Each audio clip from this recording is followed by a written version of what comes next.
विनोद कुमार चौधरी, समय 17 मिनेट। त्यसपछि माननीय श्री जुली कुमारी महतो।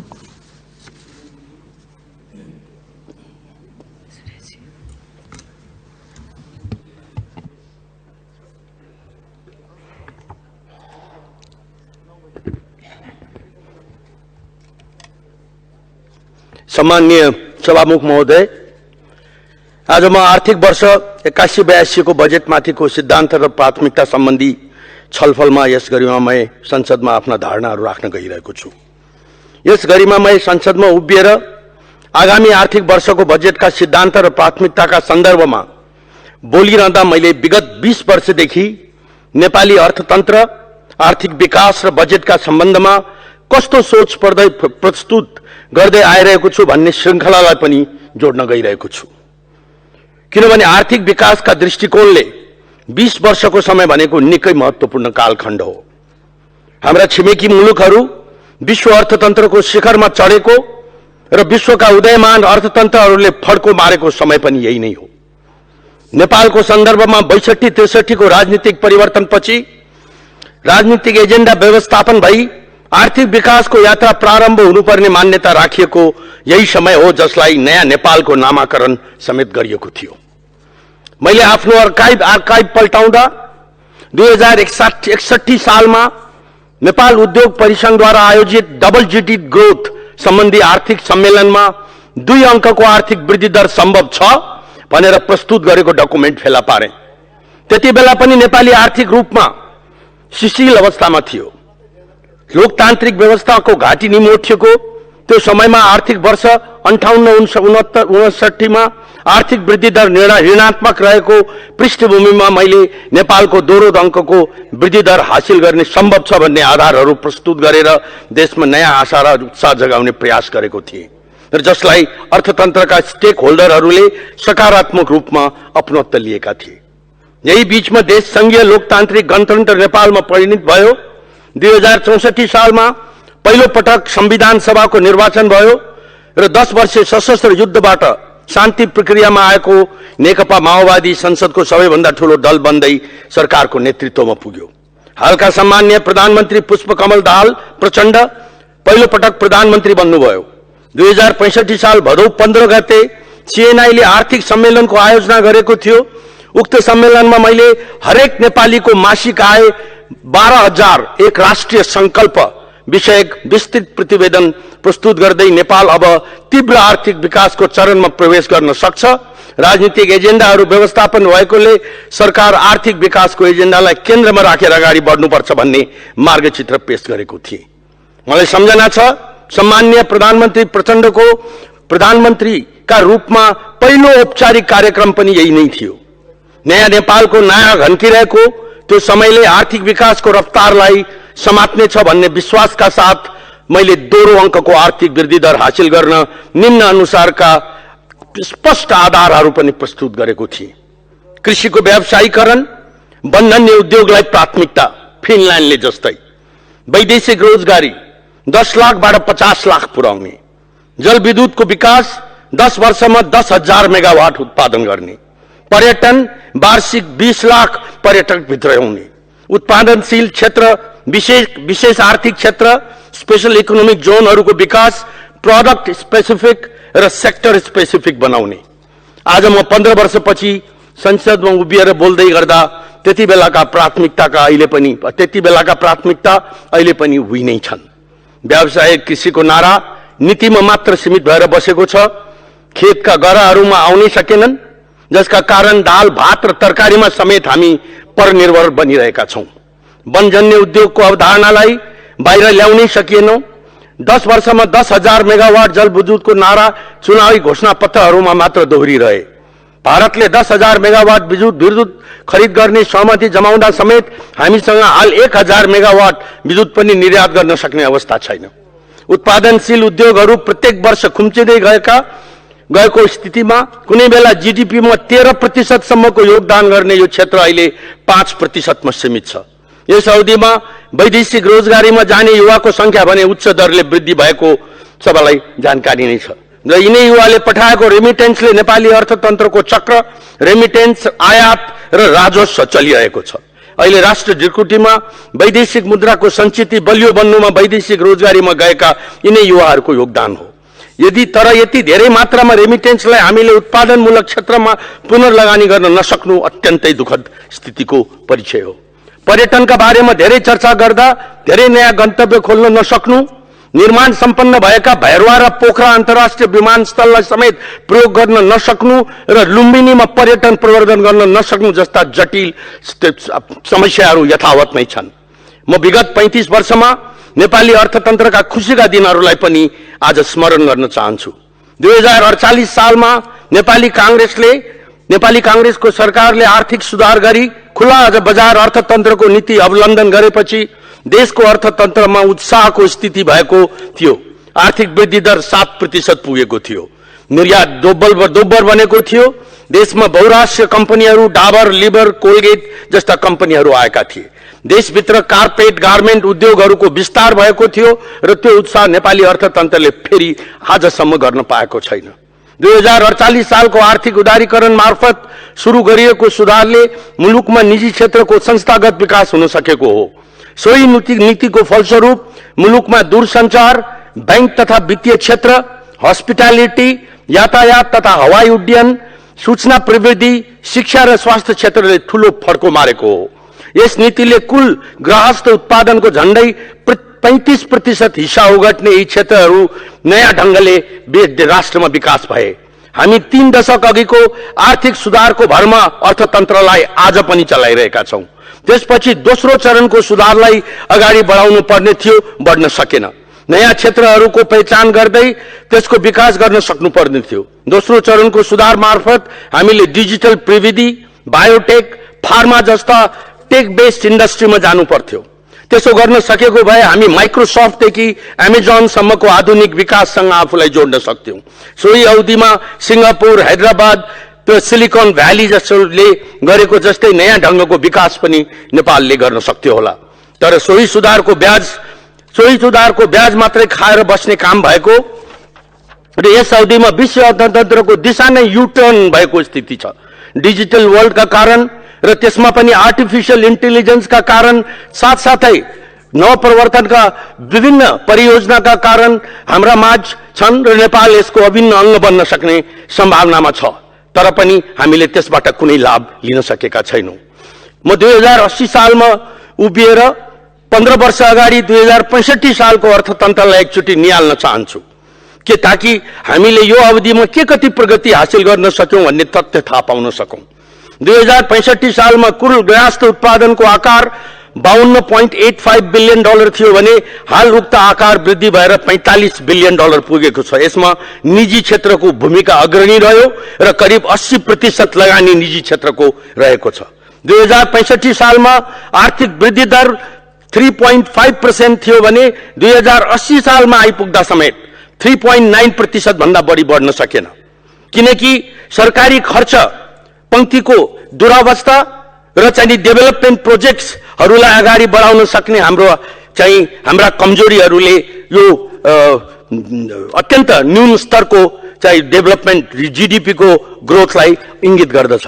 2065 सालमा साक्षरता 55% थियो भने 2080 सालमा अझै पनि 76% भन्दा माथि बढ्न सकेको छैन।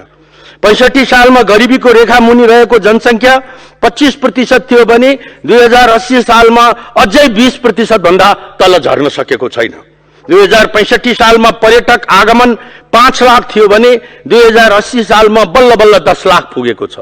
2065 सालमा वार्षिक 4 लाख नेपाली वैदेशिक रोजगारीमा जान्थे। 2080 सालमा वार्षिक 8 लाख नेपाली रोजगारीमा जान थालेका छन्। यसले देशको रोजगारीको स्थानीय स्तरमा रोजगारीको स्थितिको स्पष्ट चित्र देखाउँदछ। माथिको तथ्याङ्कले के देखाउँछ भने विगत 15 वर्षमा समयको अन्तरालमा हुने र अन्तर्राष्ट्रिय ट्रेन्डबाट प्रभावित हुने क्षेत्रहरू बाहेक हाम्रो आफ्नै क्षमताले आर्थिक विकासमा हामीले खास केही गर्न सकेनौं। त्यति बेलाका हाम्रा प्राथमिकताहरू अहिले पनि लगभग उस्तै अवस्थामा छन्। 2061-65 मा हामीले गरेको प्रक्षेपणको तुलनामा हामी अगाडि बढ्न सकेनौं। म अब हाम्रो अर्थतन्त्रमा रहेका चुनौती र सम्बोधन गर्नुपर्ने विषयलाई म निम्न 9 बुँदामा संक्षिप्त चर्चा गर्न चाहन्छु। अल्प विकसित गरिबी, बेरोजगारी, परनिर्भरता र असमानता अर्थतन्त्रका क्रोनिक समस्या बनेका छन्। सरकार बाह्य क्षेत्रले राम्रो गरिरहेको छ, तर सरकारले गर्नुपर्ने काम विकास खर्च, राजस्व संकलन, लगानी प्रवर्धन, रोजगारी सृजना, शिक्षा, स्वास्थ्य जस्ता सामाजिक सेवा आदिमा निराशाजनक अवस्था छ। युवाहरूको विदेशी क्रम जारी छ। यसले बजारको समग्र माग घटाएको छ। आर्थिक मन्दीबाट अर्थतन्त्र गुज्रिरहेको छ। आन्तरिक र बाह्य लगानी संकुचित भएको छ। आर्थिक मन्दी र निराशाले लगानीबाट प्रतिफल प्राप्त हुने विश्वास गुमेको छ। बैंकको ब्याज दर केही मात्रामा घटेको छ, तर कर्जा प्रवाह अवरुद्ध बनेको छ। बैंकमा तरलता थुप्रिएर बसेको छ। सार्वजनिक ऋणको समाब्याज भुक्तानीको दायित्व उच्च बन्दै गएको छ। कुल पुँजीगत खर्चभन्दा समाब्याज भुक्तानीमा खर्च गर्नुपर्ने बजेट धेरै पुगेको छ। निर्यात भन्दा आयात 13 गुणा बढी छ। चालू खर्चको वृद्धि दर उच्च र पुँजीगत खर्च न्यून बन्दै गएको छ। चालू आर्थिक वर्षको बजेटको मध्यावधि समीक्षाका अनुसार चालू खर्च 44% पुग्दा पुँजीगत खर्च 21% मात्र सीमित भएको छ। कुल गृहस्थ उत्पादनमा उत्पादनमूलक क्षेत्रको हिस्सा भारत, बंगलादेश र श्रीलंकामा 20% भन्दा माथि रहने गर्दछ र नेपालमा भने यसको प्रतिशत अझै 5% मा सीमित छ। म हाम्रो विकास अवधारणामा रहेका केही समस्या जुन हरेक लगानीकर्ताले बेहोरिरहेका छन् त्यसका बारेमा संक्षिप्त चर्चा गर्न चाहन्छु। हाम्रो विकासको अवधारणामा हामी अहिले पनि प्रष्ट छैनौं। हामी गोरु चुट्ने, हलो हल्काउने विकास लिएर अगाडि बढी नीति लिएर अगाडि हिँडिरहेका छौं। हामी हाइड्रो बनाउने लाइसेन्स दिन्छौं, तर हाई टेन्सन लाइनमा बिजुली जोड्न नसक्ने वातावरण बनाइदिन्छौं। सिमेन्ट उत्पादन गर्ने लाइसेन्स दिन्छौं, तर चुन ढुङ्गा निकाल्न नसक्ने अवस्था बनाइदिन्छौं। सडक बनाउन बजेट छुट्याउँछौं, तर सडक बनाउने ठाउँमा रुख काट्न प्रतिबन्ध लगाउँछौं। अहिले आम नागरिक र विशेष गरी युवाहरू निराश छन्। उनीहरू निराश हुनुको कारण राजनीतिक भागभण्डा नपाएर होइन, आर्थिक विकासको दुर्ह अवस्थाले हो। त्यसैले हामीले तत्काल आम नागरिक र युवाहरूलाई आशावादी बनाउनु र देशको अर्थतन्त्रलाई सबल बनाउँदै आर्थिक विकासको बाटोमा अगाडि बढाउनु पर्दछ। त्यसका लागि हामीले निम्न काममा फोकस गर्नुपर्दछ भन्ने मेरो विश्वास हो।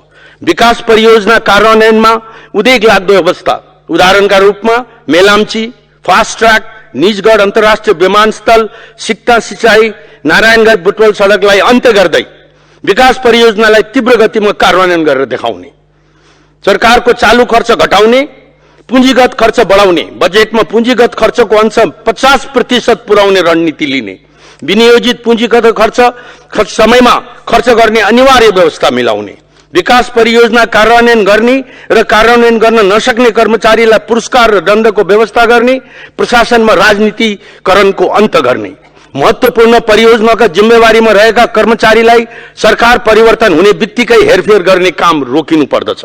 लगानीकर्ता प्रतिको नकारात्मक सोचको अन्त्य गर्ने, उनीहरूप्रति सम्मानजनक व्यवहार गर्ने, वर्तमान अवस्थामा समस्यामा रहेका निर्माण व्यवसायी, निर्माण सामग्री, ठूला लगानी भएका तर खस्कँदै गएका उद्योग र परियोजनाहरूको रिभाइभल गर्ने।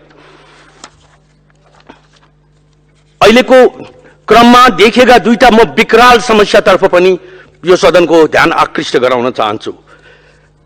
7% अनुपातको मूल्य वृद्धि। मैले आज प्रस्तुत गरेको 20 वर्षको कालखण्डमा आम नेपाली जनताले खेपेको सबैभन्दा ठूलो मर्का मध्ये मूल्य वृद्धि पनि पर्दछ।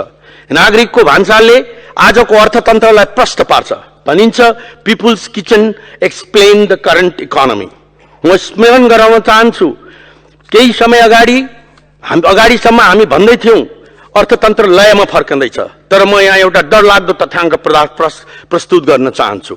विगत केही समय अगाडि नेपाल उद्योग परिसंघले सार्वजनिक गरेको सर्वेक्षण अनुसार 2 वर्ष अगाडिको तुलनामा बजारमा समग्र माग 36.93% ले घटेको छ। माग घट्नु भनेको वस्तु तथा सेवाको उपभोग घट्नु हो। सोही अध्ययन प्रतिवेदन अनुसार नेपालमा 52.32% ले उद्योगीले नयाँ लगानीका योजनाहरू स्थगित गरेका छन्। सामान्य सभामुख महोदय, निजी क्षेत्रले लगानी नगरी रोजगारी वृद्धि हुँदैन। रोजगारी वृद्धि नभई मागमा वृद्धि गर्न सकिँदैन। अर्थतन्त्रको चुरो विषयलाई हामी सबैले किन बुझ्न हिचकिचाइरहेका छौं? हामी समस्याग्रस्त मात्रै होइन, विविध अवरोहका बीच हामीले केही क्षेत्रमा प्रगति हासिल गरेका छौं, केही क्षेत्रमा सम्भावनाहरू चाहिँ पहिचान भएका छन् र केही क्षेत्रमा हामीले थोरै प्रयत्नबाट पनि ठूलो फड्को मार्न सक्ने सम्भावनाका क्षतिहरू देखा परेका छन्। सर्वप्रथम म हाम्रो आँखा अगाडिका सम्भावनाहरूका बारेमा म चाहिँ चर्चा गर्न चाहन्छु।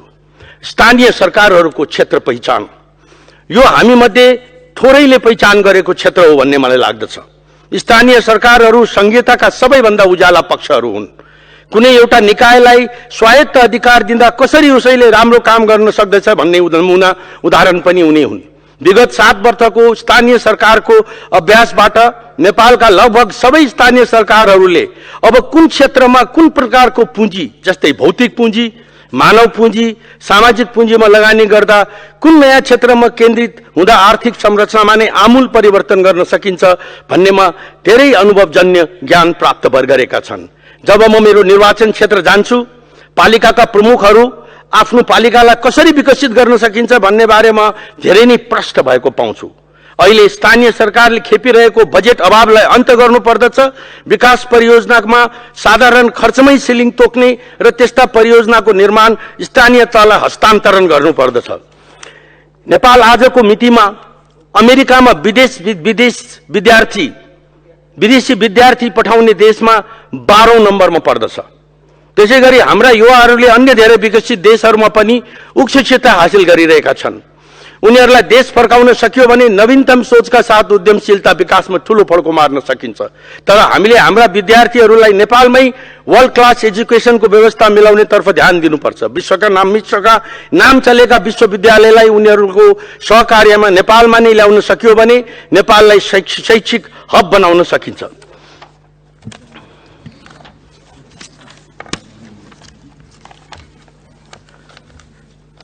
समयको अभावलाई दृष्टिगत गर्दै म यही क्रममा यो प्रजातन्त्रको पुनर्स्थापना पछि तत्कालीन 2048 साल ताका नेपाल सरकारले खुला बजार अर्थतन्त्र, निजीकरण र आर्थिक उदारीकरणमा जाने आर्थिक नीति अवलम्बन गरेपछि राज्यको स्वामित्वमा रहेका संस्थानहरूको निजीकरण प्रक्रिया सुरु भएको विषयमा आफ्नो धारणा राख्ने अनुमति चाहन्छु। सरकार आफैले चलाइरहेका उद्योगहरूको सञ्चालनमा बेहोर्नु परेको आर्थिक भारलाई क्रमशः घटाउँदै लैजाने उद्देश्यले प्रथम चरणमा बाँसबारी छालाजुत्ता कारखाना, भ्रिकुटी कारखाना र हरिसिद्धि इँटा टायल कारखाना गरी 3वटा सरकारी उद्योगको निजीकरण गर्ने निर्णय सरकारले गरेको थियो। बाँसबारी छालाजुत्ता कारखाना लिमिटेडसँग च्याम्पियन फुटवेयर लिमिटेडमा कारखानाको नाममा भएको 25% शेयर समेत लिलामी मार्फत बिक्री गर्ने तत्कालीन नेपाल सरकारको निर्णय अनुसार लिलामीको दोस्रो सूचनामा उत्कृष्ट प्रस्ताव पेश गर्ने शेयरधारी कानून बमोजिम सेम हस्तान्तरण भएको थियो।